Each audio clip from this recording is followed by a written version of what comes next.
ਖਬਰਾਂ ਦੀ ਸ਼ੁਰੂਆਤ ਕਰੀਏ ਚੋਣਾਂ ਤੋਂ। ਚੋਣਾਂ ਦੇ ਬਾਬਤ ਕਾਫੀ ਖਬਰਾਂ ਆ ਰਹੀਆਂ ਨੇ। ਅੱਜ ਇੱਕ ਦਰ ਇੱਕ ਕਰਕੇ ਆਪਾਂ ਇਹਨਾਂ ਸਾਰੀਆਂ ਖਬਰਾਂ ਉੱਤੇ ਚਰਚਾ ਕਰਾਂਗੇ ਸ਼ਰਮਾ ਜੀ। ਸਾਹਿਬਜ਼ਾਦਿਆਂ ਦੀ ਸ਼ਹਾਦਤ ਵਾਲੇ ਦਿਨਾਂ ਦੇ ਵਿੱਚ ਜਦੋਂ ਧਾਰਮਿਕ ਸਮਾਗਮ ਹੁੰਦੇ ਨੇ, ਜਦੋਂ ਸਿੱਖ ਕੌਮ ਇੱਕ ਵੱਖਰੇ ਮਾਹੌਲ ਦੇ ਵਿੱਚੋਂ ਲੰਘ ਰਹੀ ਹੁੰਦੀ ਹੈ, ਉਹਨਾਂ ਦੇ ਵਿੱਚ ਨਿਗਮ ਚੋਣਾਂ ਹੋਣ ਜਾ ਰਹੀਆਂ ਨੇ। ਇਹ ਕਿਉਂ ਹੋਣ ਜਾ ਰਹੀਆਂ? ਬਿਲਕੁਲ ਪ੍ਰਵੀਨ ਜੀ, ਇਹ ਵੱਡਾ ਸਵਾਲ ਹੈ ਹੂੰ ਕਿ ਚੋਣ ਕਮਿਸ਼ਨ ਵੱਲੋਂ, ਪੰਜਾਬ ਰਾਜ ਚੋਣ ਕਮਿਸ਼ਨ ਵੱਲੋਂ ਲੰਘੇ ਐਤਵਾਰ ਨੂੰ ਅਚੇਚੇ ਤੌਰ ਤੇ ਪੰਜਾਬ ਭਵਨ ਦੇ ਵਿੱਚ ਚੰਡੀਗੜ੍ਹ ਵਿਖੇ ਪ੍ਰੈਸ ਕਾਨਫਰੰਸ ਕਰਕੇ ਹੂੰ ਤਰੀਕਾਂ ਦਾ ਐਲਾਨ ਕੀਤਾ ਗਿਆ ਕਿ 21 ਦਸੰਬਰ ਨੂੰ ਪੰਜਾਬ ਦੇ ਵਿੱਚ ਨਗਰ ਨਿਗਮ, ਨਗਰ ਕੌਂਸਲ, ਨਗਰ ਪੰਚਾਇਤ ਲਈ ਵੋਟਾਂ ਪੈਣਗੀਆਂ ਜੀ ਤੇ ਉਸੇ ਦਿਨ ਹੀ ਨਤੀਜੇ ਐਲਾਨੇ ਜਾਣਗੇ। ਹੂੰ ਸੋ ਇਹ ਤਰੀਕ ਨੂੰ ਲੈ ਕੇ ਸਵਾਲ ਉੱਠ ਖੜਾ ਹੋਇਆ। ਜੇਕਰ ਮੈਂ ਐਲਾਨੇ ਗਏ ਪ੍ਰੋਗਰਾਮ ਤੇ ਜਾਵਾਂ ਤਾਂ ਉਹਨਾਂ ਨੇ ਕਿਹਾ ਜੀ ਕਿ ਮਤਲਬ ਕਿ ਅੱਜ ਤੋਂ ਹੀ, ਭਾਵ ਜਿਸ ਦਿਨ ਐਤਵਾਰ ਨੂੰ ਪ੍ਰੈਸ ਕਾਨਫਰੰਸ ਕੀਤੀ ਕਿ ਭਲਕੇ ਸੋਮਵਾਰ ਤੋਂ ਨਾਮਜ਼ਦਗੀਆਂ ਸ਼ੁਰੂ। 9 ਦਸੰਬਰ ਤੋਂ ਲੈ ਕੇ 12 ਦਸੰਬਰ ਤੱਕ ਲਈ ਨਾਮਜ਼ਦਗੀਆਂ ਦੀ ਤਰੀਕ ਐਲਾਨਤੀ ਤੇ 3 ਵਜੇ ਤੱਕ, ਮਤਲਬ ਸਵੇਰੇ 11 ਤੋਂ ਲੈ ਕੇ 3 ਵਜੇ ਤੱਕ ਹਰ ਰੋਜ਼ ਤੁਸੀਂ ਆ ਕੇ ਨਾਮਜ਼ਦਗੀਆਂ ਭਰੋ ਜਿਹਨੇ ਭਰਨੀਆਂ। ਮਤਲਬ 12 ਤਰੀਕ ਨੂੰ 3 ਵਜੇ ਤੱਕ ਨਾਮਜ਼ਦਗੀਆਂ ਨੇ।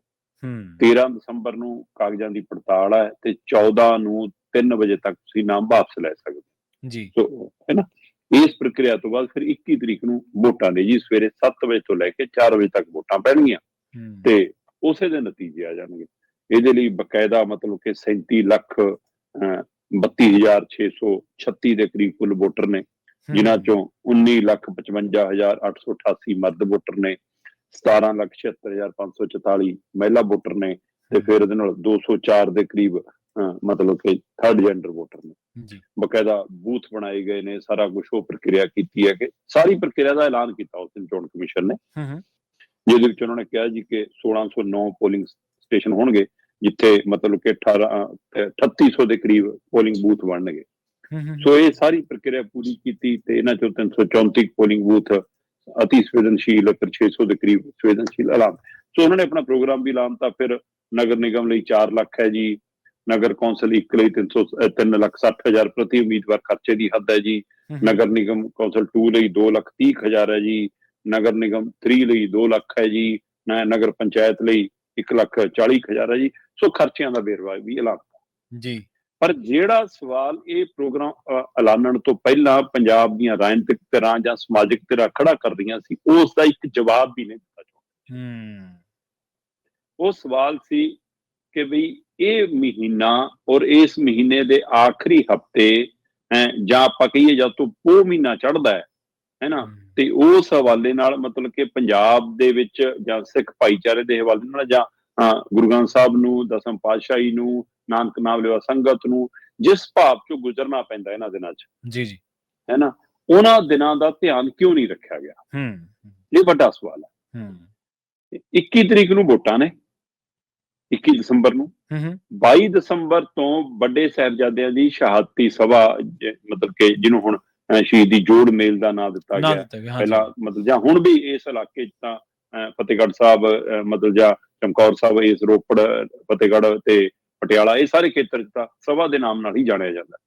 ਸੋ ਉਹ ਜਿਹੜੀ ਸ਼ਹੀਦੀ ਸਭਾ ਹੈ ਉਹ 22 ਤਰੀਕ ਤੋਂ ਵੱਡੇ ਸਾਹਿਬਜ਼ਾਦਿਆਂ ਦੀ ਚਮਕੌਰ ਦੀ ਗੜੀ ਦੇ ਵਿੱਚ ਸ਼ੁਰੂ ਹੋਣੀ ਹੈ। ਉਸ ਤੋਂ ਬਾਅਦ 3 ਰੋਜ਼ਾ, ਉਸ ਤੋਂ ਬਾਅਦ ਫਿਰ ਸ੍ਰੀ ਫਤਿਹਗੜ੍ਹ ਸਾਹਿਬ ਲਾਸਾਨੀ ਸ਼ਹਾਦਤ ਦੁਨੀਆ ਭਰ ਦੇ ਵਿੱਚੋਂ ਮਤਲਬ ਕਿ ਉਸ ਪੱਧਰ ਦੀ ਛੋਟੇ ਸਾਹਿਬਜ਼ਾਦਿਆਂ ਦੀ ਉਹ ਸ਼ਹੀਦੀ ਸਭਾ ਸ਼ੁਰੂ ਹੋਣੀ। ਸੋ ਇਹ ਸ਼ਹੀਦੀ ਜੋੜ ਮੇਲ ਜਿਹੜੇ ਚੱਲਣੇ ਨੇ ਉਹ 22 ਤਰੀਕ ਤੋਂ ਸ਼ੁਰੂ ਹੋਣੇ ਤੇ ਤੁਸੀਂ 21 ਨੂੰ ਵੋਟਾਂ ਪਵਾ ਰਹੇ ਹੋ। ਸੋ ਉਸ ਸਮੇਂ ਮਤਲਬ ਕਿ ਨਗਰ ਕੀਰਤਨ ਜਿਵੇਂ ਸਜਦੇ ਨੇ, ਧਾਰਮਿਕ ਦੀਵਾਨ ਸਜਦੇ ਨੇ, ਹੈ ਨਾ, ਉਹ ਰਾਗੀ ਢਾਡੀ ਜੱਥੇ ਵੱਖੋ ਗੁਰੂ ਘਰਾਂ ਦੇ ਵਿੱਚ ਉੱਥੋਂ ਸੰਗਤਾਂ ਨੇ ਆਉਣਾ। ਸੋ ਉਹਨਾਂ ਦਿਨਾਂ 'ਚ ਪੰਜਾਬ 'ਚ ਚੋਣ ਮਾਹੌਲ ਬਣਾਉਣਾ ਸ਼ੋਭਾ ਨਹੀਂ ਦਿੰਦਾ। ਪੰਜਾਬ ਦੇ ਮੁੱਖ ਮੰਤਰੀ, ਪੰਜਾਬ ਸਰਕਾਰ ਇਸ ਗੱਲ ਤੋਂ ਬਿਲਕੁਲ ਵਾਕਿਫ ਹੈ। ਉਹਦੇ ਵਾਕਿਫ ਹੁੰਦਿਆਂ ਵੀ ਔਰ ਉਹਨਾਂ ਦੇ ਧਿਆਨ 'ਚ ਲਿਆਉਣ ਦੇ ਬਾਵਜੂਦ ਵੀ ਜੇਕਰ ਪੰਜਾਬ ਰਾਜ ਚੋਣ ਕਮਿਸ਼ਨ ਪਰ ਗੌਰ ਨਹੀਂ ਕਰ ਰਹੇ ਤਾਂ ਇਹ ਬਹੁਤ ਮੰਦਭਾਗਾ ਹੈ। ਬਕਾਇਦਾ ਤੌਰ ਤੇ ਸ਼੍ਰੋਮਣੀ ਅਕਾਲੀ ਦਲ ਵੱਲੋਂ, ਬਕਾਇਦਾ ਤੌਰ ਤੇ ਕਾਂਗਰਸ ਵੱਲੋਂ ਵੀ, ਹੋਰ ਧਾਰਮਿਕ ਸੰਸਥਾ ਵੱਲੋਂ ਵੀ, ਤੇ ਸ਼੍ਰੋਮਣੀ ਕਮੇਟੀ ਦੇ ਪ੍ਰਧਾਨ ਐਡਵੋਕੇਟ ਹਰਜਿੰਦਰ ਸਿੰਘ ਧਾਮੀ ਵੱਲੋਂ ਤਾਂ ਅਚੇਚੇ ਤੌਰ ਤੇ ਪਹੁੰਚ ਅਪਰੋਚ ਕਰਕੇ ਵੀ ਜਾਣਕਾਰੀ ਦਿੱਤੀ ਗਈ ਤੇ ਹੁਣ ਤਰੀਕਾਂ ਲਾਉਣ ਤੋਂ ਬਾਅਦ ਵੀ ਉਹਨਾਂ ਨੇ ਇਤਰਾਜ਼ ਪ੍ਰਗਟਾਇਆ। ਸੋ ਤੁਸੀਂ ਜੇ ਪੰਜਾਬ ਦੇ ਸੱਭਿਆਚਾਰ ਨੂੰ, ਜੇ ਪੰਜਾਬ ਦੇ ਧਾਰਮਿਕ ਰੋਹ ਰੀਤਾਂ ਨੂੰ, ਸਾਡੀ ਇਤਿਹਾਸਕ ਮਹੱਤਤਾ ਨੂੰ, ਦੇਸ਼ ਭਰ ਦੇ ਵਿੱਚ ਇਹਨਾਂ ਕੁਰਬਾਨੀਆਂ ਦੇ ਹਵਾਲੇ ਨਾਲ ਇਹ ਦਿਨਾਂ ਨੂੰ ਜਾਣਿਆ ਜਾਂਦਿਆਂ ਨੂੰ ਤੁਸੀਂ ਨਹੀਂ ਜਾਣਦੇ ਫਿਰ ਤੁਸੀਂ ਸਿਸਟਮ ਚਲਾਉਣ ਦੇ ਕਾਹਦੇ ਹੱਕਦਾਰ? ਸਹੀ ਬਿਲਕੁਲ। ਤੁਸੀਂ ਫਿਰ ਨਵੰਬਰ ਚ ਕਰਾ ਲੈਂਦੇ ਚੋਣਾਂ, ਕਿਹਨੇ ਰੋਕਿਆ ਸੀ? ਸਰਕਾਰ ਦਸੰਬਰ ਦੇ ਪਹਿਲੇ 10 ਦਿਨਾਂ ਤੱਕ ਕਰਾ ਲੈਂਦੇ, ਫਿਰ ਜਾਂ ਦਸੰਬਰ ਮਹੀਨਾ ਲੰਘਣ ਤੋਂ ਬਾਅਦ ਜਨਵਰੀ ਚ ਕਰਾ ਲੈਂਦੇ। ਹੁਣ ਤੱਕ ਤਾਂ ਉਹਦਾ ਡੰਗ ਟਪਾਇਆ, ਤੁਸੀਂ ਸਾਲ ਡੇਢ ਸਾਲ ਟਪਾਇਆ, ਰੋਜ਼ ਅਦਾਲਤਾਂ ਝੂਠ ਬੋਲਦੇ ਹੋ। ਹੁਣ 4 ਦਿਨ ਹੋਰ ਅੱਗੇ ਪਿੱਛੇ ਹੋ ਜਾਂਦੇ, ਕੀ ਫਰਕ ਪੈਂਦਾ ਸੀ ਦੱਸੋ ਮੈਨੂੰ? ਸੋ ਇਹ ਬਿਲਕੁਲ ਬੇਸ਼ਰਮੀ ਭਰਿਆ ਫੈਸਲਾ। ਸੋ ਇਸ ਦੇ ਉੱਤੇ ਇਹਨਾਂ ਨੂੰ ਮੁੜ ਕੇ ਗੌਰ ਕਰਨੀ ਚਾਹੀਦੀ ਹੈ। ਸਰਕਾਰਾਂ ਨਾ ਸਿਰਫ ਸਾਡੀ ਸੰਵਿਧਾਨਕ ਤੌਰ ਤੇ ਤਰਜਮਾਨੀ ਕਰਦੀਆਂ ਨੇ ਕਿਸੇ ਖਾਸ ਖਿੱਤੇ ਦੀ, ਕਿਸੇ ਖਾਸ ਵਰਗ ਦੀ, ਕਿਸੇ ਖਾਸ ਬੋਲੀ ਦੀ, ਕਿਸੇ ਖਾਸ ਸੂਬੇ ਦੀ, ਬਲਕਿ ਉਹ ਜਿਹੜੀ ਧਾਰਮਿਕ ਰਹੁ ਰੀਤ ਆ ਤੇ ਉਹਦਾ ਜਿਹੜਾ ਇਤਿਹਾਸ ਹੁੰਦਾ ਕਿਸੇ ਵੀ ਕੌਮ ਦਾ, ਖਿੱਤੇ ਦਾ, ਉਹਨੂੰ ਨਾਲ ਲੈ ਕੇ ਚੱਲਣ ਲਈ ਪਾਬੰਦ ਵੀ ਹੁੰਦੀਆਂ ਨੇ। ਸੰਵਿਧਾਨਕ ਤੌਰ ਤੇ ਤਾਂ ਉਹ ਲੀਡ ਕਰਦੀਆਂ ਨੇ, ਪਰ ਕਿਉਂਕਿ ਸਰਕਾਰਾਂ ਲੋਕਾਂ ਦੀਆਂ ਹੁੰਦੀਆਂ ਨੇ, ਇਸ ਕਰਕੇ ਉਹਨਾਂ ਦੇ ਕੰਮਾਂ ਦੇ ਵਿੱਚੋਂ ਲੋਕਾਂ ਦੇ ਭਾਵ, ਲੋਕਾਂ ਦੀ ਭਾਵਨਾ, ਲੋਕਾਂ ਦੀ ਸਮਾਜਿਕ ਜਿਹੜੇ ਰਹੁ ਰੀਤ ਆ ਉਹ ਝਲਕਣੇ ਚਾਹੀਦੇ ਆ।